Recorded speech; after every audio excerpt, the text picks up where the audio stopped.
এসেছে, তোমরা দেখেছো সেটা? না মানে সুযোগ পাওনি হয়তো। তো কালকে সকালবেলা নিশ্চয়ই দেখতে পাবে এবং আশা করছি তোমাদের বেশ ভালো লাগবে নতুন প্রোমোটা।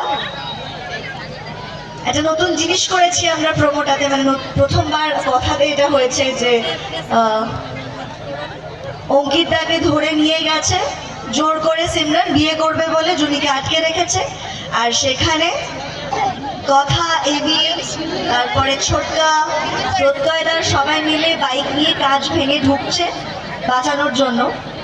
তো এই ট্র্যাকটা খুব ইন্টারেস্টিং হতে চলেছে এবং আমার মনে হয় যে তোমাদের খুব ভালো লাগবে। আমরা সবাই ভীষণ পরিশ্রম করছি।